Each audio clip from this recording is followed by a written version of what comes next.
Hello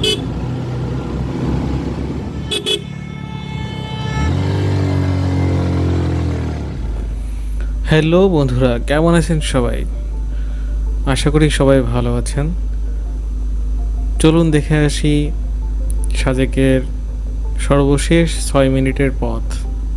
কিছুদিন আগে আমরা ঝিনাইদহ থেকে 11 জন মিলে গেছিলাম সাজেক। তো চলুন লাস্ট 6 মিনিটে কি আমরা ফেস করি, চলুন আমরা দেখে আসি। আই রে ভাই, কি রোড রে ভাই, একদম উঁচু খাড়া, উঠে তো যাচ্ছি সাথে আবার আঁকা বাঁকা রোড। আরে ভাই, মনে তো হচ্ছে বাইক নিয়ে উঠবেই না, বাইকের যে অবস্থা। আর একটা কথা বলে রাখি, এখানে আপনারা পিলিয়ন নিয়ে যাবেন না। আমার পিছনে পিলিয়ন ছিল, যার কারণে কষ্টটা একটু বেশি হয়েছে। না, আমার থেকে না, আমার বাইকের উপর দিয়ে সেটা গেছে আর কি। যাক, যারা যাবেন ভবিষ্যতে অবশ্যই যদি বাইকে যান তাহলে অবশ্যই সিঙ্গেল যাবেন। পাহাড়ে উঁচু এবং নিচু এই রোডগুলো পার করতে অনেক কষ্ট হয় আর কি। আপনার পাহাড়ে ওঠার সময় যতটা ঝুঁকিপূর্ণ মনে না হয়, নামাটা সবথেকে বেশি ঝুঁকিপূর্ণ মনে হয় আমার কাছে। অন্য কারো কী মনে হয় তা আমি বলতে পারবো না, তবে আমার কাছে নামাটা সবথেকে বেশি ঝুঁকিপূর্ণ বলে মনে হয়েছে।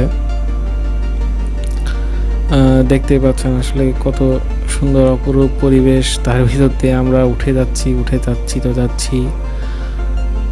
সেই আঁকা পাকা পথ পেরিয়ে, আকাশ বাতাস, মানে এত সুন্দর একটা মনোমুগ্ধকর পরিবেশ, আসলে এভাবে বলে বোঝানো যাবে না। আপনারা না গেলে কেউ এর ফিলটা পাবেন না।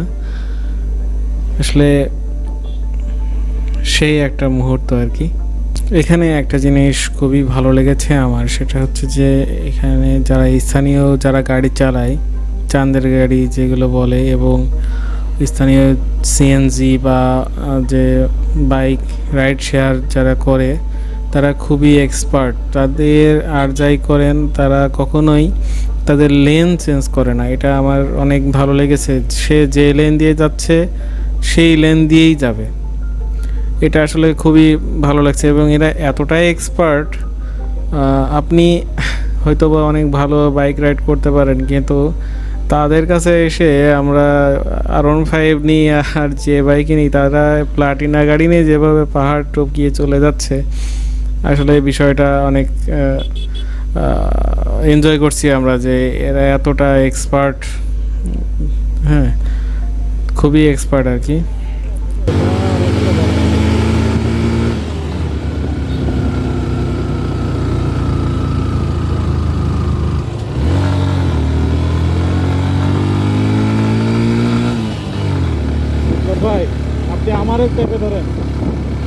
এখানে দেখতে পাচ্ছি কিছু বাইকার ভাইয়েরা রেস্ট নিচ্ছে।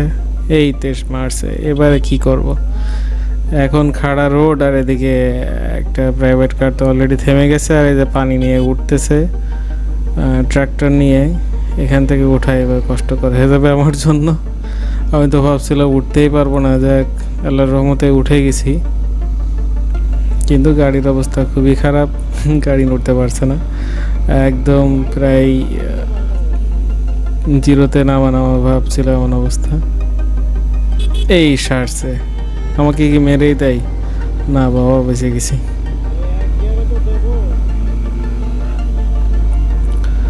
তো এত কঠিন পথ হোক আর যাই হোক, আসলে এই পথটা অনেক এনজয় করছি, খুবই খুবই খুবই এনজয় করছি পথগুলো।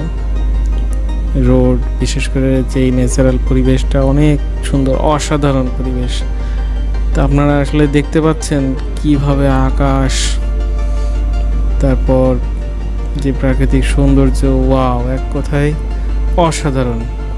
যাক, আমরা পৌঁছে গেছি, আমরা সাজেকের যে 0 পয়েন্ট তার কাছাকাছি পৌঁছে গেছি।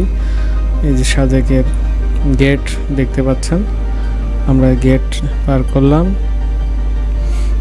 এইটুকু উঠলেই মূলত মেইনলি আমরা সাজেক পেয়ে যাব।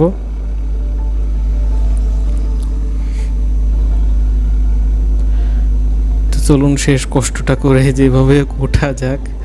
এই যে এখান থেকে দেখতে পাচ্ছেন যে কিছু কিছু হোটেল আছে আর কি, মানে কটেজ যেগুলো বলে, এখান থেকে শুরু।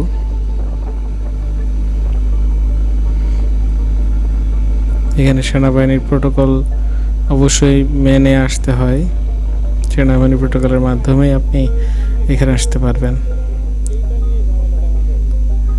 যাক, আলহামদুলিল্লাহ শেষ পর্যন্ত আমরা আমাদের গন্তব্যে পৌঁছাতে পেরেছি।